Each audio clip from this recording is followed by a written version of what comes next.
Good afternoon and welcome to the Gold Coast Open House 2024 Architecture Festival. My name is Jemima Roseby and I'm incredibly excited to be introducing the third and the last of our Open House Talks panel discussions. This one, future-proofing our city. Before we commence, and in the spirit of reconciliation, Gold Coast Open House acknowledges the traditional custodians of country throughout Australia and their connections to land, sea and community. We pay our respects to their elders, past, present and emerging, and extend that respect to all Aboriginal and Torres Strait Islander people here today. So this event is brought to you by Gold Coast Open House. The aim of Gold Coast Open House is to engage the general public in dialogue with architects through the promotion of contemporary and historical architecture and design in our city.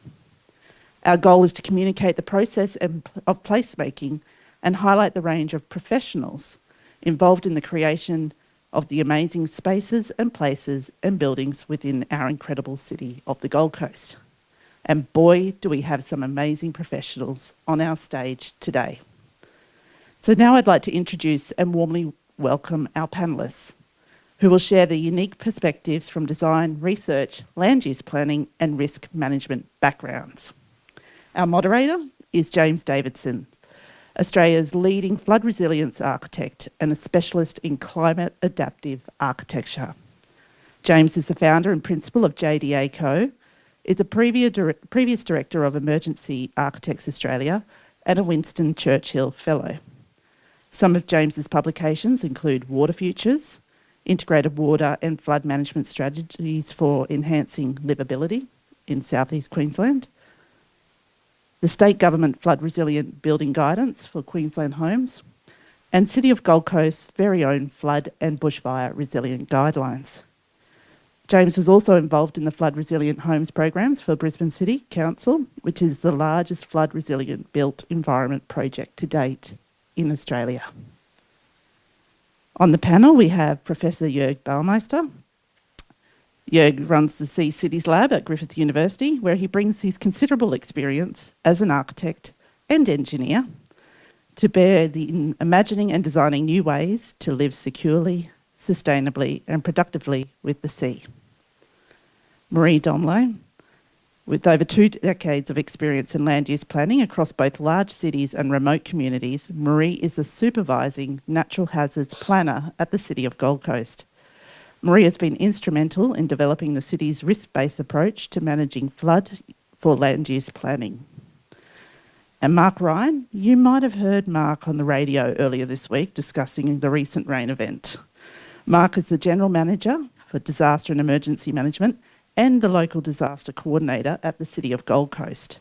With 30 years experience in disaster and emergency service across 5 states and territories and a number of local governments, Mark currently spearheads the city's prevention of, preparedness for, response to and recovery from disasters and emergencies. Please join me in welcoming them. Thank you, Jemima. It's great to be here this afternoon. I've been looking forward to this discussion for a little while now, given we had a nice chat earlier this week about what we might actually be talking about. But in terms of future-proofing the Gold Coast, let's say, I started thinking about, well, how would you do that? And what are the actual people on the panel going to bring to this discussion that could kind of help with those sorts of new approaches? And the line between us I see is that Mark working in disaster and response, and I've been doing a lot of that stuff myself. I see myself more as in preparedness, even though I have to work in the recovery phase a lot of the time. So the work that I do is attempting to do preparedness. Mark comes in to help with through an event and then after an event.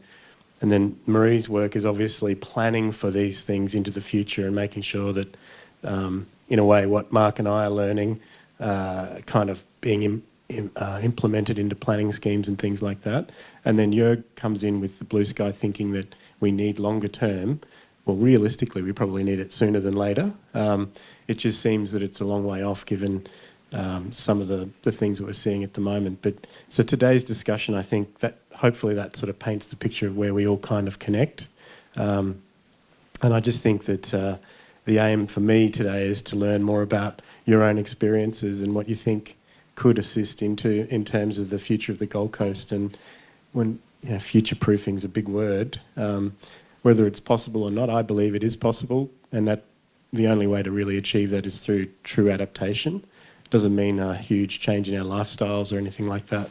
From my perspective, it's planning and building better, and then actually, and that with that in mind, that enables us to respond to disasters in a better way. So maybe I'll throw to Mark first to just give a bit of an idea of what his experiences have been and how and what are the things that he thinks are kind of new approaches emerging for the city of Gold Coast.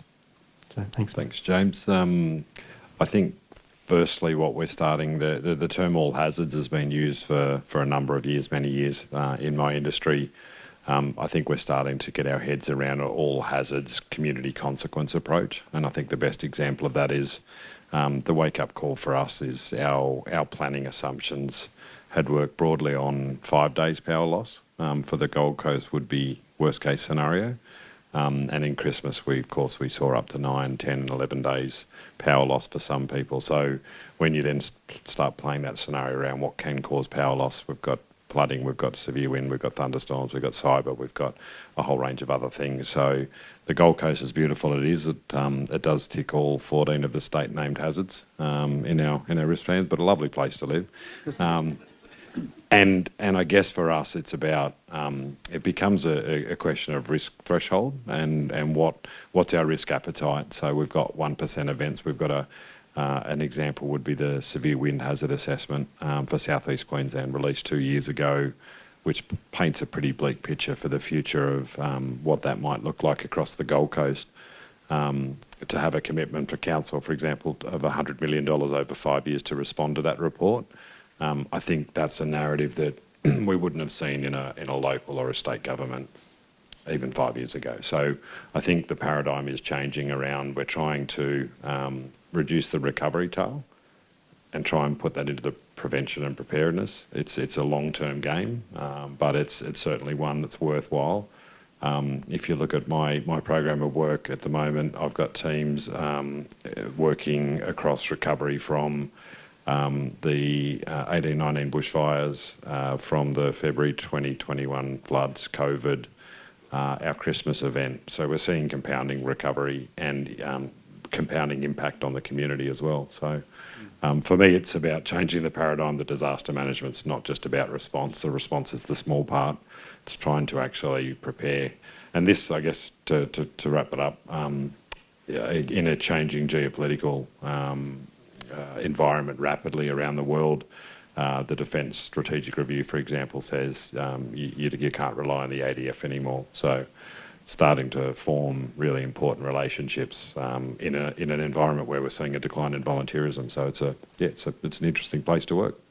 It's an interesting one when you talk about the ADF, because quite some time ago I got to meet Jake Elwood, who runs the QRA, and it's always, I find it quite interesting that retired generals they get these gigs to manage reconstruction authorities and things like, which makes a lot of sense to me, and police commissioners like we've got down at the New South Wales Reconstruction Authority, and to hear that the ADF isn't going to be as available anymore, it suggests that realistically we need to be producing buildings and built fabric that can defend itself a lot better than it currently is. And I suppose that means building code reforms, but also then leads into planning as well. And you kind of think, well, from my experience from 2011 through till now, as you said, the paradigm shift has happened. I feel like we're just getting more and more events, and so therefore the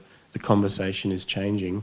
So I might sort of ask Marie what your experience has been and what you've seen and what you see coming, and what are the good things as well, because obviously, you could choose to see these things in a negative light, which they are, but we do need some hope, and so I'm hoping that that's what today can lead us to as well, is that it's not all woe is me, and and we've all got to be running to the hills kind of thing. So, Yeah, thanks, James. For me, it's really about information, and it's about communicating, and the more information that we have as a community, the better position we are in to try to improve our resilience and future-proof ourselves. So for me, that's the really key thing, and that's why I like to be involved in activities like this, so that we can communicate to the community. And you're right, there is a change. People are becoming more informed and more aware. A lot of people don't like the information that they're learning about, but that's the key. And things are getting better and more sophisticated. So our flood modelling is getting a lot more sophisticated. We can better predict things in terms of the catchment behaviour. Obviously, climate patterns are becoming harder and harder for the Bureau of Meteorology to model because the weather's doing things it's never done before. But in terms of us as a city, as a council, modelling what flood looks like across the landscape, we're getting better at that. And it's just important that people are informed of it. And there is some resistance to that, because people will, we often have people contact us and say, you've got me on that flood map and I've never flooded, you need to take me off that flood map. And we'll look up the property and it's like, you've actually been on a flood map for 30 years, but no one's ever thought to look. And so another change that we're seeing, which is really good to me, is that we do a service at the city where we provide the finished floor level. So if you're building a particular home that you want to have some kind of flood resilience, if you're in a flood affected area, there's a minimum level that you should build that to. So that's always been building certifiers and architects and draftsmen that have been requesting those. We're now seeing a lot of conveyancers requesting those, which is good, because that's a bit of due diligence. And unfortunately, in Queensland, it's not mandatory. Your real estate agent can lie to you. They don't have to tell you you're on a natural hazards map. But we are seeing people getting a bit more savvy about it. So I think it's all about communication and being informed. And we're getting there. It's a tough one, because we are under legal obligations to produce natural hazard information, particularly flood information, because that's where I work. So we're legally bound to produce that information, but a lot of people don't like that information. But we need to have it. We're better to have it than not have it. It's an interesting one. When you talk about flood mapping, and we've done some work with Brisbane City Council in Wavell Heights, where we were retrofitting, this is pre-2022 floods, and we were retrofitting homes, and a lot of people were like, oh, this is a waste of money. We've lived here 50 years. We've never seen flooding. And then in 2022, they flooded. And they came through okay because the house was retrofitted. And so we saw some really good results with that. The other thing I should make, as you'd know, insurers have their own flood mapping. They don't rely on council mapping. They're very, very sophisticated businesses. And what we're seeing at the moment is we're getting a lot of calls from people who are just outside the council flood maps, because all their premiums have already gone up. So even though you might be, everywhere premiums are going up. I saw one recently in Graceville for $96,000 a year for just a house. So of course that's unaffordable. So it makes me think, well, why shouldn't we be concentrating on building better and in a way that we can defend ourselves? And then if we need to have that, the surety of an insurance policy for whatever reason, then that's okay. It's not a necessity. So that's something that I think, leading into what Jorg's work's about, is accepting the natural kind of processes and building with that. So maybe you could give us a bit of an idea of the work you've been doing in your experiences. Thank you. For me, it's very interesting that so many people want to live as close as possible to the water, and at the same time they are trying to start to talk about defense. Yeah, this is a strange absurdity, and so therefore I think I would like to, and hopefully that's my role here also. I would like to turn the whole discussion around and also talking about the opportunities. Yeah, so. Just looking at the city of Gold Coast and looking at what happened in the last 50, 60 years here, this is not a natural built city, yeah? So it is already geared to water. And in the end, from my interest is now to looking a little bit more perhaps mid-term and long-term, and to think how we can rebuild, so not just make it waterproof, but really rebuild the city also and extend the city also. So for example here, thinking about Steiglitz area, how can we use that in the future also as an urban development area? So how to use all these different opportunities to make not our city just waterproof, but also to create an even better city out of that. totally agree, and I think the Dutch have shown that in other areas around the world as well, that, you know, you can with, you know, my sense is that all options should be on the table. It shouldn't be just a black and white no and a yes to this and a no to that. And so knowing a little bit about your work now, it's quite exciting, and I think the opportunities are there to sort of produce a very interesting urban form in the Gold Coast longer term. Obviously, to get to that point, there's a whole bunch of sort of negative experiences that will mean that the community will at some point demand some major change, I think. Like, at the moment, it's just not there yet, but it will kind of happen. And elsewhere, like in Lismore, for instance, you've seen it already, and we're working down there, and the local community is demanding change, but they're not sure exactly what that really should be. And that's the hardest thing, is there's so many competing interests in master planning, you know, producing a major plan for a city, and just the competing kind of interests usually kind of complicate things. And so I think my sense is that greater political will is needed, but it won't occur until there's major community demand and sort of pushing the envelope and forcing that to happen. So I think, would anybody else like to sort of feed into that a little bit, Mark, perhaps? I think from a recovery perspective, the amount of plans nationally that talk about community-led recovery, have we asked the community actually if they want to lead recovery? I'm not sure we have. Or is it actually community-empowered recovery? And then that's a really different argument for me. So when they've just been through probably some of their worst days, both parents are now working because of cost of living pressures, and do they want to step up and be leaders, or is it about building a framework around it? I think your point was really, I guess, answers that, is they wanted to see demand change, but they don't know what that change is. So it's about, for me, around something I want to do in the next few years is change our direction, which is go to community and say, is it that you want to lead, or is it whether you want to be empowered, so we can actually then build that resilience within the community. Because one of the changing building codes, changing design takes time. One thing we can do is build up resilience within the community, and we know that those natural leaders come out after disasters, even before disasters, and that's what we want to do at the moment. We've got 8 vulnerable communities across the Gold Coast that become isolated pretty quickly, so we're looking for those recovery leaders now, so we can actually connect with them and have that, because they're the ones that the community trusts. It's the people that are down the park every Saturday. And what you've just said to me is is the epitome of adaptation.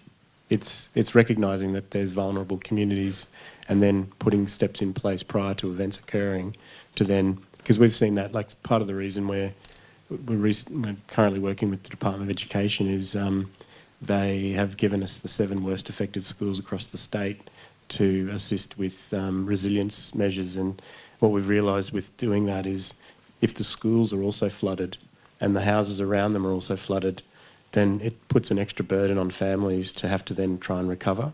And so with the schools program, we're aiming to essentially have it as business as usual, so the schools can just keep functioning and not have to deal with recovery as well. And I suppose that comes down to sort of planning again, because in a way, what we're noticing with the schools work is, if we can come out of it with a much more nuanced planning approach to schools, then we can get much better results. And I think that your risk-based approach here at the Gold Coast is leading to that, essentially, right? That's the idea of it. So maybe you could explain that a little bit more. Yeah, so in the past, councils were responsible for mapping flood, but they were responsible for mapping a one event, so a 1 in 100 or a 1% chance event. But that's really old school now. It's considered really old school, and that's because, I mean, every flood behaves differently anyway, and when you map a single discrete design event like that, a statistical design event, you're assuming that all rain falls uniformly across the catchment and that it fits beneath this line that you've already mapped. And that's not what happens. They're obviously very unpredictable, and you'll have heavier rainfalls in different parts of the catchment. But not only that, if you draw a line on a map and say this area is flood affected by 1 in 1%, when we have something that's less frequent than that, then you could be outside that line and still get flooded. So it was recognised that it wasn't the best way to communicate flood risk to people. So we now have this risk-based approach where we have to map multiple events, and councils can choose some of those events that they wish to map. So we map the 20%, which is a 1 in 5 chance event, and then all the way out into what we call the probable maximum flood, which is the worst possible case scenario flood that you can imagine. It's about a 1 in 200,000 chance event. So it's very, very, very unlikely, but we're required by the state government now to communicate that whole spectrum of flood risk. And that's why we have a lot more properties now in council's flood map. So it is expected that people can have a better understanding of their risk. They're not just exposed to flood or not. You're not just within the line or not. You've got a bit of an idea of just how flood affected you might be. So that's the new approach that's being touted by the state government. There's a whole bunch of us local governments that are trying to run after that, catch up and do that risk-based approach. It's quite new for us. We've just done it for flood, but we're expected to do it for the other 3 state planning policy hazards that we have in our city. But yeah, flood's been our first run at the game, and that's why we've got this new map that you can see up over there. And I think that's the best way to inform people. We're proposing different assessment benchmarks or different development standards depending on what the land use is going to be, what you want to put and where you want to put it, so that you've got more stringent controls in more risky areas. So that's effectively the risk-based approach. And it's a more sophisticated, more nuanced representation of the spectrum of flood risk across the city geographically. And I'm just thinking, Jörg, your work really kind of talks to sea level rise and coastal inundation, doesn't it? Really, I mean, from what we've been talking to this point in the discussion is realistically the 5 or 6 major kind of river sources that bring a lot of water through. But what's your kind of what's your sense about the future of the Gold Coast and what it might actually look like? Like if you take on some of your thinking, what could it bring? Just thinking. Thanks a lot for the opportunity also to make a little bit advertisement what we are doing. So we are a research lab at Griffith University, and we are doing many, many different things. Here are some brochures if someone is interested afterwards. We are also writing books. And one of the books is about, now I'm coming already back to your question, yeah? So I'm not a politician, yeah? This is a sponsored presentation. So one of our books is a manual which has been somehow also collaborated with the City of Gold Coast, and it is about a manual also with the Coastal Hazard Adaptation Group and others, and it is about a manual how to deal in the future with areas which are endangered by sea level rise, but also by other flooding. Yeah. So, and we were taking now not only this manual on an abstract level as a kind of a project management level, but we were also using then one test site, and we were going through the site, and we were proposing different scenarios. The reason why we are so much concerned about the future of City of Gold Coast in terms of planning is that there are different strategies. Yeah, and I think our task is to tell everyone there's not just the one strategy which is about building walls around you and then try to get as less water as possible into your house, but it's more about considering all the different strategies, and there are 4 strategies, not just the one, and we were going through one bigger site, 300 meters by 300 meters, and we were just demonstrating about the outcome. So if someone is interested, it's called Cities Plus 1 Meter. This is about the future of cities in general, what is happening if the sea level rise is 1 meter or flooding is plus 1 meter. I'm relatively relaxed because when I was working in Germany before, I was dealing with 8 meters. So we had in Hamburg for new development areas 8 meter storm flood level. Yeah, so 1 meter is something we can deal with. Yeah, we have just to consider it, and we have not only to think in a short-term way in terms of just trying to deal with the risks, but it's really also about starting now a discussion how we can really prepare and plan City of Gold Coast in a way so that we not just can deal with 1 meter, but even more meters. Yeah, I don't want to talk about predictions in terms of sea level rise, but they are going up and up even more. Yeah, so therefore I think we should do both. We should deal with the current situation, but then we have also to prepare for the next decades. And I think that from what I've seen in the Netherlands, some of the kind of interesting thinking there about, I mean, for example, Rotterdam is 6 metres below sea level, but yet they still seem to be able to get things to drain. It just boggles me. I don't know how to do it. But Melbourne, we're doing some work down there with Melbourne Water, and I think there's something like 300,000 houses that are at risk of 1 metre of flooding.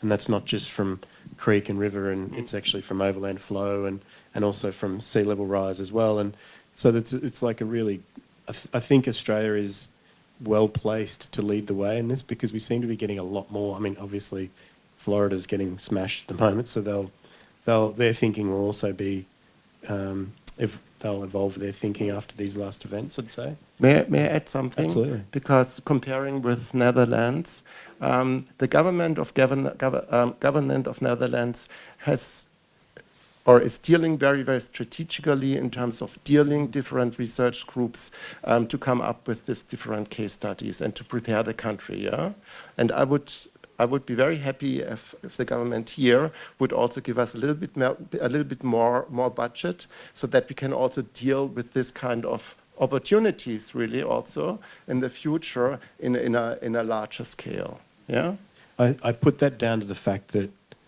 I think you could fit the Netherlands pretty much into the Gold Coast, couldn't you? Is that sort of how it works, roughly, with the amount of density they have and the population? And we seem to have to kind of spread a lot of money around a large kind of area in this country. And I think that's part of the problem, is we can't sort of focus on one specific thing at any one point in time. And you know, like, I don't want to kind of point the finger at anybody, but it is a very complex issue that we're facing, and we are such a huge country. So it's almost like, where do we put the money to get the best effect? And places like, I mean, in Brisbane, we've been working in Rockley and Oxley and really vulnerable areas. And that's one of the things that in the programs we're working on, I've often seen is the people that we want to help the most, we're not really helping because they don't have the money to actually set up the preliminary costs that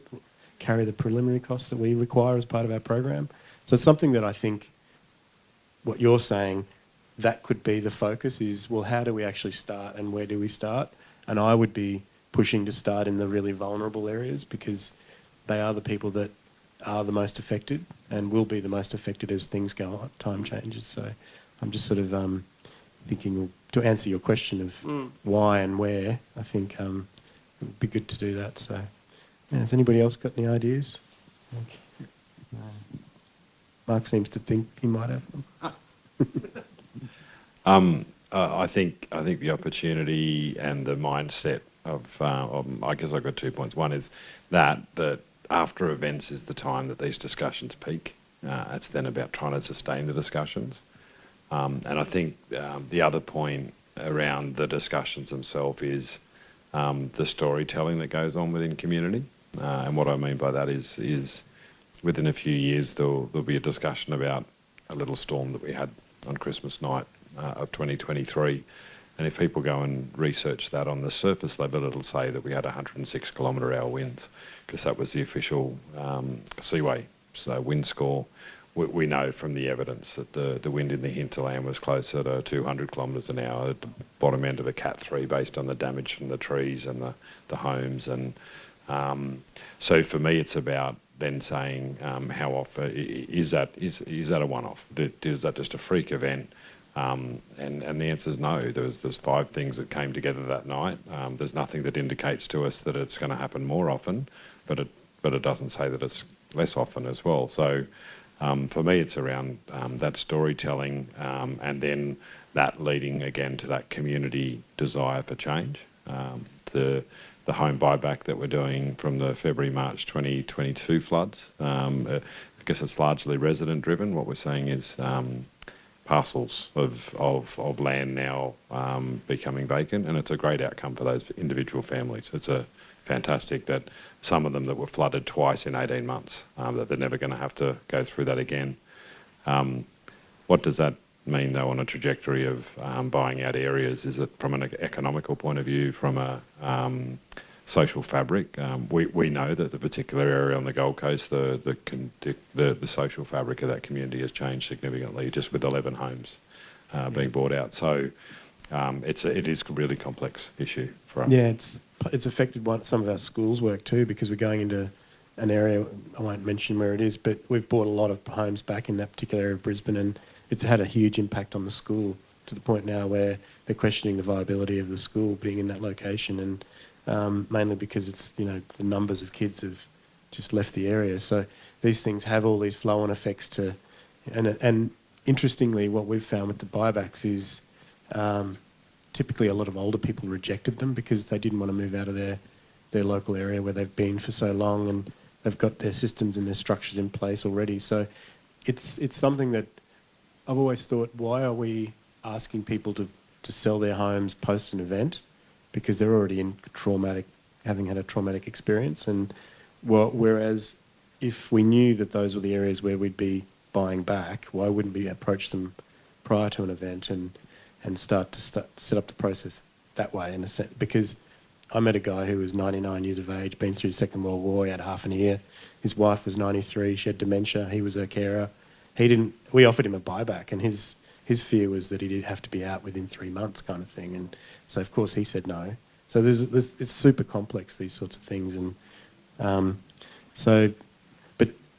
generally I think, looking ahead, every time we get another event, it's another nail in the coffin for better planning, I think, and because it is going to happen. And I do think that even having this discussion today is indicative that the thought processes are changing, and we are moving forward in a more positive direction. And that's why I've dedicated my career trajectory in that way, because I feel as an architect, I got frustrated having to come up with solutions to things I didn't understand. So I started to think about, well, what is it that I don't understand? And flooding is a critical one, and now I feel like I do understand flooding quite well, and it's having a big impact on the architecture that we do in the office and beyond, in a sense. So, yeah, are we at time yet? Okay. I'll open it up to the floor. Who's going to do the running?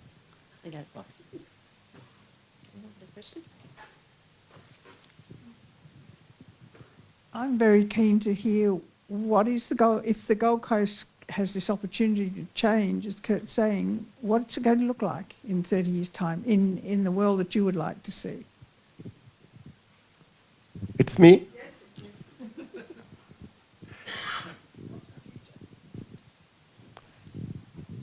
So I'm just an architect, engineer, and urban designer.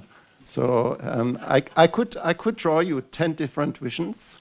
And in the end, it's about not the one future. It's about coming up with different futures, and then finding the best futures for the best areas. Yeah. So it's really I'm coming back to the different strategies. I don't want to go into all the technical stuff today, but in the end, it's about we can build huge structures. Yeah. So the one future would be about having a big dam with a big, huge opening, which will close then when the tides are coming and so on, along the spit and so on. That's not my future, but this is one strategy. And then the other strategy is really to come up with different floating elements. Yeah, so that's the reason why I was bringing this small little structure here. This is something which seems perhaps a little bit too expensive, and also a little bit absurd. But of course, the more the sea level is rising, the more these futures are also not only thinkable, but also makeable. Technically, it's no problem. So as soon as the cost for a floating structure is less then the cost for land, especially if the land is disappearing, this kind of floating elements are also, of course, possible. Yeah, and so there are lots of futures. I would love to draw or to somehow invent different futures. But I think one of the most complicated things is the question these guys are working with. So what are we doing with the existing areas? And in the end, this will be the toughest part. Like, to answer your question, in my way, I see, so the work we do is all about letting water flow in and out of a building and making it easy to clean up after the event. That's been proven to work on many, many occasions now. So I see the Gold Coast as having like the PMF that Marie talked about is incredibly important to know. I think the worst it is around this area is like 5.5 to 6 metres above ground level, roughly. Yeah, that's like very, very worst case scenario. worst in case, very right? few places. But it's not that bad, I have to be honest. We're working in other areas where it's 19 metres and all that, those sorts of things. So what I could see is you could still maintain the tall towers, just having larger undercrofts, and then allowing the water to kind of come and go as it needs, when it needs to. And this is the interim solution between now and when we get to Jörg's kind of idea. I could see that development could occur where we have higher evacuation routes from a certain level of a building, which is about 6 metres above ground level. So you'd probably see a lot more overhead walkways and things like that. So I'm imagining that underneath, that's a great opportunity then to have more covered outdoor space, a lot more landscaping, a lot more sort of beautification, but just accepting the fact that at some point water does come and go.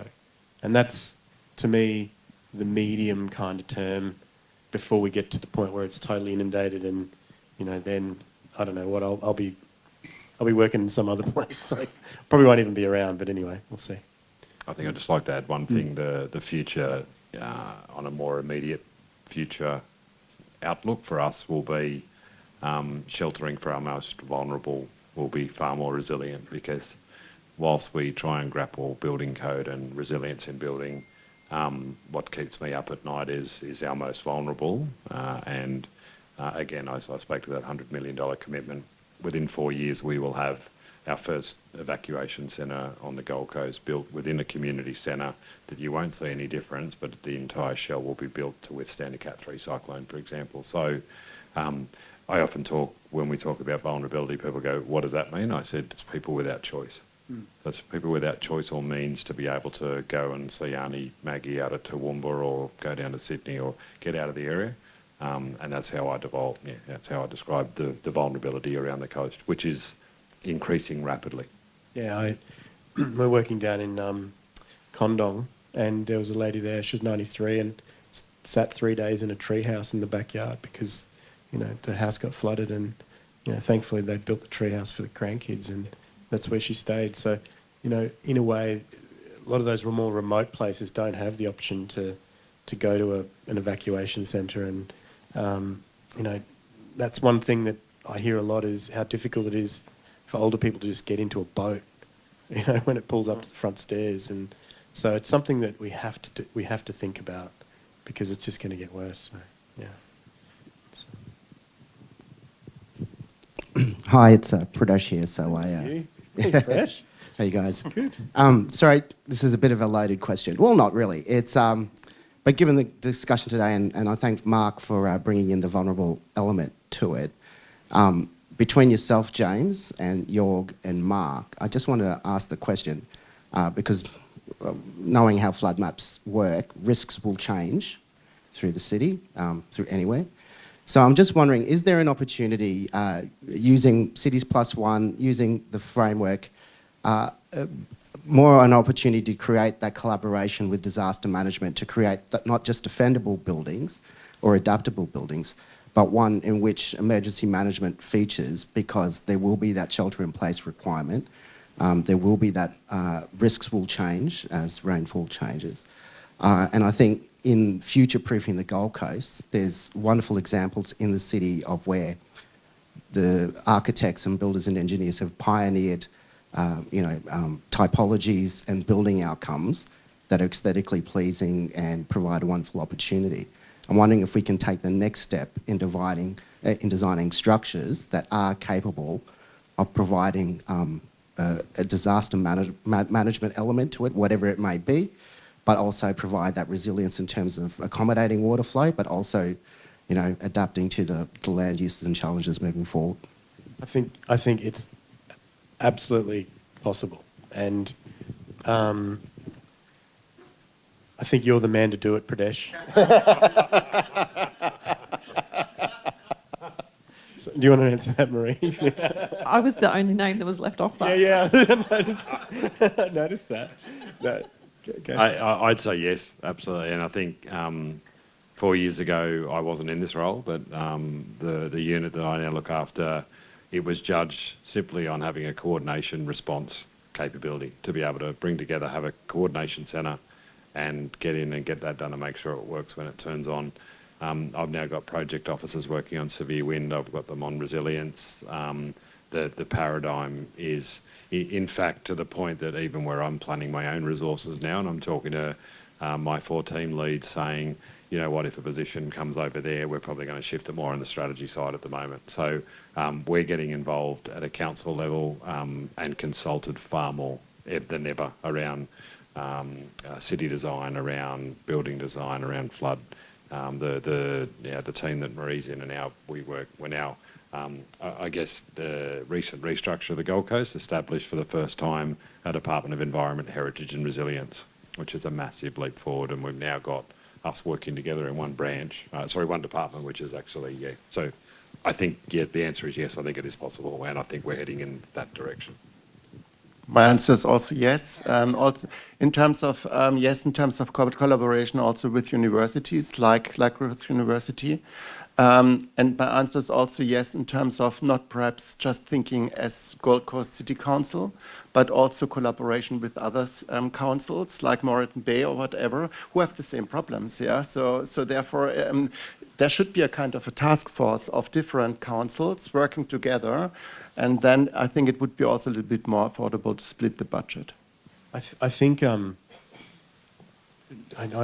keep coming back to the schools work we're currently doing because it's the most sort of present thing in my mind at the moment. But what I've realised is that the disaster kind of managers, it's becoming such a specialist kind of industry, let's say, and what we've done is the guys up in Gympie and Maryborough are really damn good at it because they've been getting smashed, and over the last 20 odd years they've learned a lot, and because they're in a region they're actually retaining staff because they live there, they grew up there. Whereas in the urban areas we lose people all the time, and so what we're doing is we're actually collating that information from them to then bring it back and make it a statewide approach to schools.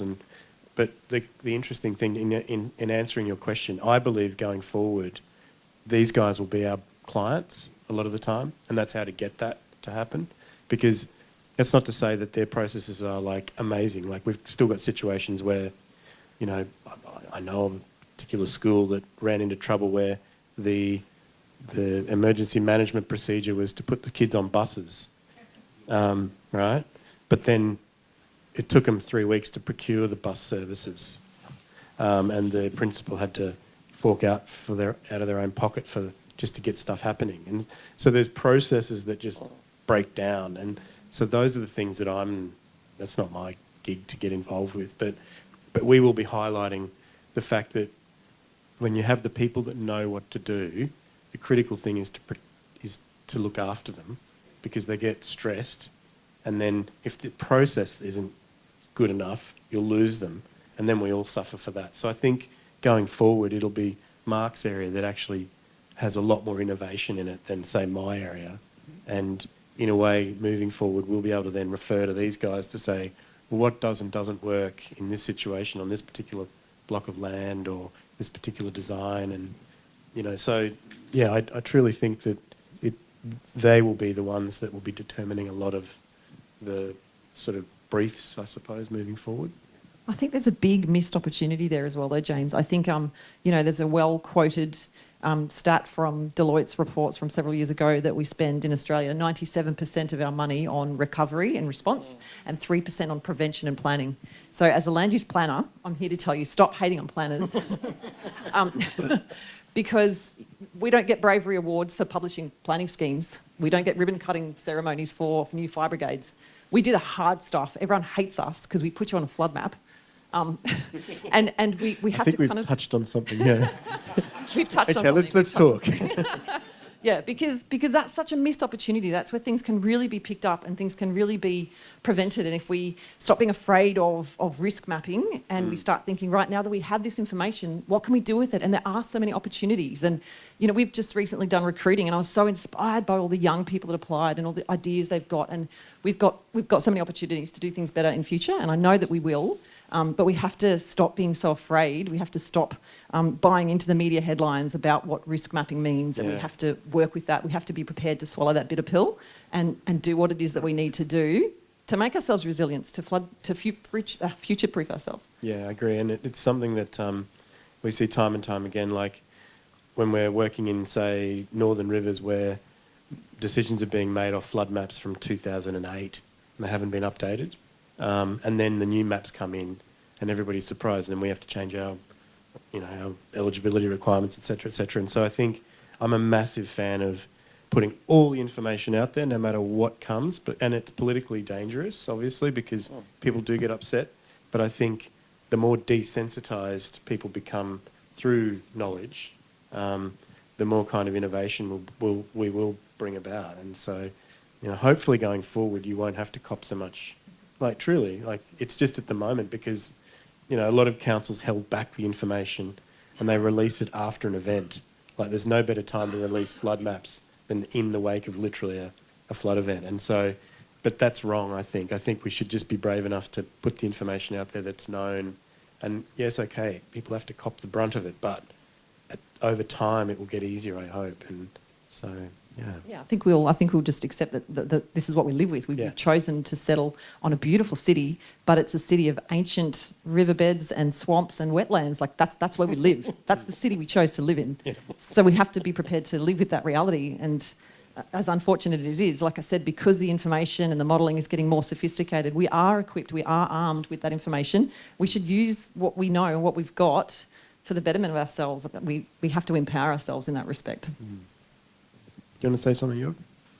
Yes, again, it's about opportunities, yeah. So these are unique selling points, yeah. And we don't have to sell us all the time just at the second Miami, yeah. It can be also something differently, yeah. And so therefore, I think that's another missed opportunity, perhaps until now. Definitely. Yeah. And there's another part to this. Is there another question? Yeah, sorry. Hi, this is Janice Rieger. Looking at future-proofing our city and looking at the silver tsunami, which we've started to talk about a little bit, and looking specifically at dwellings, I was wondering how the panel members have reconciled the new NCC, National Constructing Code, Livable Housing Guidelines, which mean that our new dwellings need to be accessible on a day-to-day basis, and how they actually directly contradict with the flood-resilient dwelling guidelines that we've produced, and how we think about the safety of sheltering in place. As you've mentioned, a 93-year-old that had to go to, the tree house, but how did that 93-year-old get there? And how then do we create dwellings that are safe on a day-to-day basis? Because we can't have these raised first levels, we can't have open risers on our staircases. So is there a place that we can get to, specifically looking at the design of our dwellings, that are accessible and safe and adhere to the livable housing design guidelines on a day-to-day basis, but also allow for hazards and sheltering in place? Yes, it's called an amphibious house. We've just completed one in a caravan park down near Port Macquarie in Dunbogan. It's come in at about 30 grand more expensive than putting that house on stumps, and it rises up to about 6.5 metres.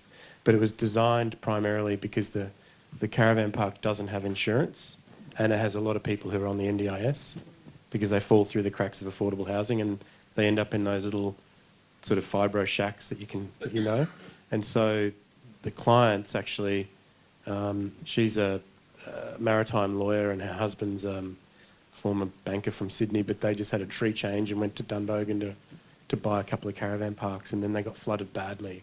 And so they're working at around, I think, the 1% AEP is about, I think it's about 4.5 metres, and the velocity is around 3 metres a second. And the biggest problem they had there was in the previous floods in, I think it was 2021, I think. They were 1 year before the ones here. Yeah, it's been 3 years. So the biggest issue they had was a lot of older people with mobility problems and no notification that the flood, like by the time they got the text, oh, the flood's going to be arriving in an hour, it was already flooding. And some of the older people were having to sit on the bench tops in their kitchens and then got dragged out basically because there was, so the floating house sits on, it's basically a concrete base. It sits on the ground and it's about 600 mils above the ground level. So there's 2 or 3 steps, but a ramp is possible as well. And that floats up to sort of 6 metres. And so we were able to get that through the planning scheme because it was able to meet the 1% defined flood event level. So there are ideas around this that could be useful. We've kept it with the caravan parks at the moment because it's I fear the ramifications of getting an entire street or neighbourhood like this if it's not done well enough, and all of a sudden these things just become floating missiles that take out. So there's still a lot of complexity, but there are thoughts, and in the Netherlands, I keep harking back to that. They've got, floating dwellings, but I'm not a massive fan of the floating ones on water because I've been in them and they are a little bit funny you've got to be careful about the amount of furniture you put in them and all sorts of things. But the amphibious one, where it on a day-to-day basis sits on the ground, and when it's required, it can rise up. The biggest problem we had was the local drainage. We had to basically initially we had to maintain a solid connection to sewer, but when we made the point, showed them that the sewer network's flooded anyway. So what's the point? So that resolved that issue. So the services disconnect. It's not about keeping old people inside. They need to be evacuated, obviously, but it does protect the asset, and that's the whole idea of that. So there are ways to do it, and it was heartening that the costs were not too much more than a normal house raise. So that's one thing that I've thought. You guys, we've got a policy approach now in the city that if you're an accommodation land use, you are required to have a shelter in place above the PMF, the probable maximum flood. So it's pretty onerous, but it's not a lot of the city that's subject to that. For vulnerable uses, the city doesn't accept a shelter in place arrangement. You have to have access to a flood resilient road network so that you can be evacuated, and that's to protect the vulnerable users of those vulnerable land uses. I think the other paradigm to the answer to your question is around warnings and where that sits in the priority of emergency management.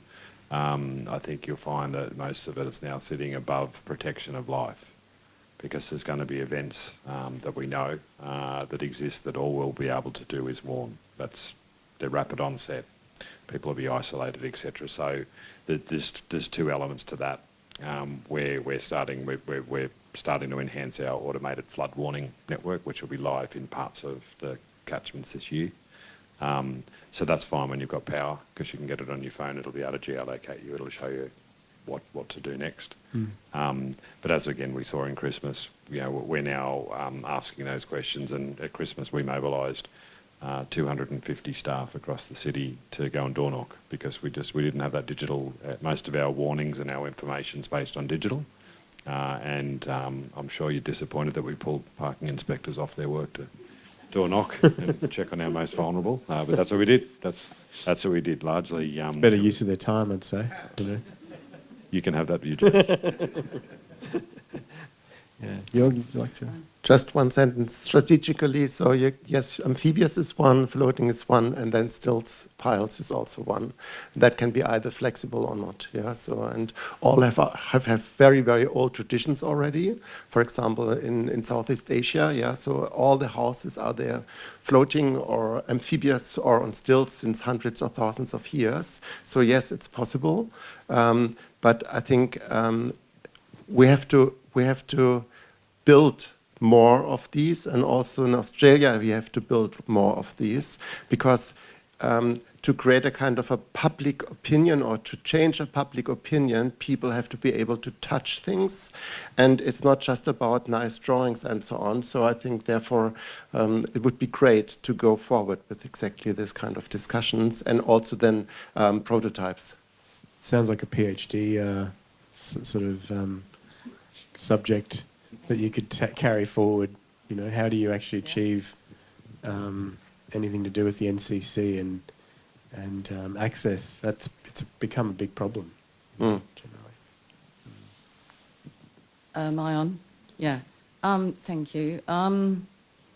So I grew up here, and you know, now I've got white hair. So I remember I was out at Moana Park for that, was it the 73, 74? You know, with the king tide, and Dad left a bit late to get us across the road, and by the time he got to the middle of the road with carrying my nana, he nearly lost his feet, you know, because it was now up to here.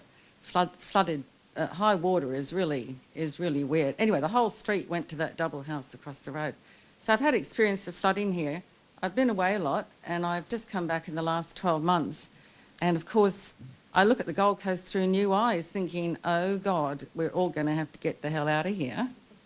So I'm kind of, you know, out there, outside this room, it's not just denial, it's like it's not being talked about. And here I am in this space, which I'm very, very grateful to hear all that you're saying, but it seems slightly surreal. But as professionals in this area who are having to push through the deniers, as we tend to call them, or the skeptics, or let's just call them politicians who don't really want to deliver bad news, right? So how are you getting on with all of that, do you think, over the whole Gold Coast is very wet and going to get wetter issues, and your plans for the future? Thank you. I'm going to probably circle back to my question, because that's the sort of storytelling that I need in the community. So people, I find, respond better to those that have lived through something. They can share their experience. You'll tell it with real emotion. So that's some of the shift. What we're trying to do at the moment is to eventually get away from. We're going to have our large-scale campaigns. They work. They do work for large parts of the population, but I think particularly around, we know where our high risk or higher risk areas are across the city. We've got to have that storytelling around what that experience felt and looked like, and I think that will affect change for me. But you're right, it's problematic because quite often they're the loudest voices as well, the deniers. Yeah. So one of our projects is not happening here, but it's happening in Jakarta. And Jakarta is so interesting for us because it's not just about flooding, sea level rise, it's mainly because Jakarta is sinking. Yeah? So there are hundreds of thousands of people. They need something with a kind of adaptation already now, and not like somewhere else in perhaps, I don't know, 30, 40 years. And so therefore there are other areas in the world where we can already create more knowledge, and then we can apply it afterwards also at cities like City of Gold Coast. So that's our response, or part of our response. Yeah. Okay, we are at time. That was an incredibly insightful discussion from 4 very, very different backgrounds. So I'd like to thank James Davidson from JDA Co for leading the discussion, and of course for all the panellists who have given us so much food for thought today. Professor Jörg Baumeister from Griffith University, Marie Domelo from the City of Gold Coast, and Mark Ryan from City of Gold Coast. Please put your hands together.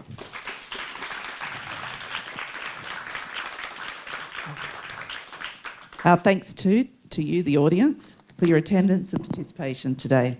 Thanks also to our major partner, the City of Gold Coast, our venue partner, Hodder, for making this fabulous venue available to us, and to Paul Burton for helping to pull this event together. As a non-for-profit organisation, this event and the entire Gold Coast Open House program would not be possible without our committee partners, Friends of Gold Coast Open House, and volunteers. So many thanks to you all. Thanks again, and have a great afternoon.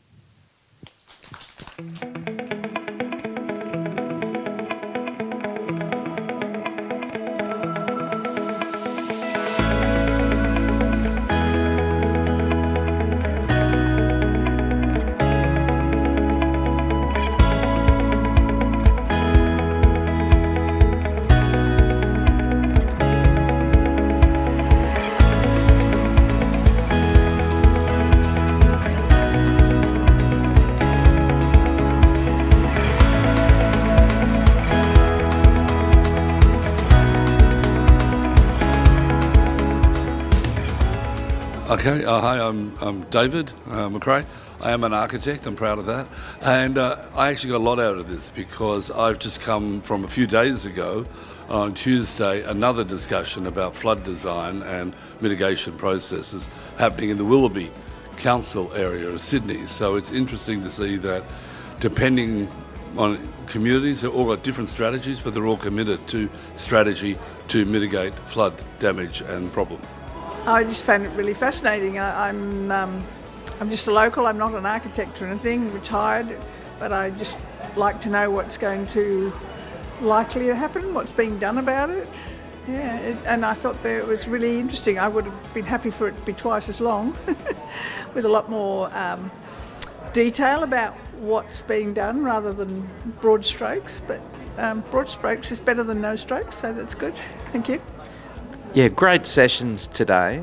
Both of them were really insightful and gave us something to think about for the Gold Coast, particularly the future-proofing of the city. So looking forward to applying some of those learnings down in Palm Beach, like a floating house. It was a great talk. Good to see how their plans are for shaping the city, and very informative. Looking forward to hearing more. Today went really well. I think it was a very interesting discussion for people from very, very different diverse backgrounds. One a planner, another one a disaster coordinator, another guy who's an architect who does a lot of blue sky thinking about the future of cities, and myself, I don't know what I do, but I do what I do. And I think it was an amazing opportunity and thank you to the open house for putting it on. Questions coming through from the audience were, as expected, a very diverse kind of range of questions, but interestingly, from my perspective, everyone is thinking about these issues, and it just showed me how prescient they were and are in our mindsets these days. So yeah, it was really enjoyable.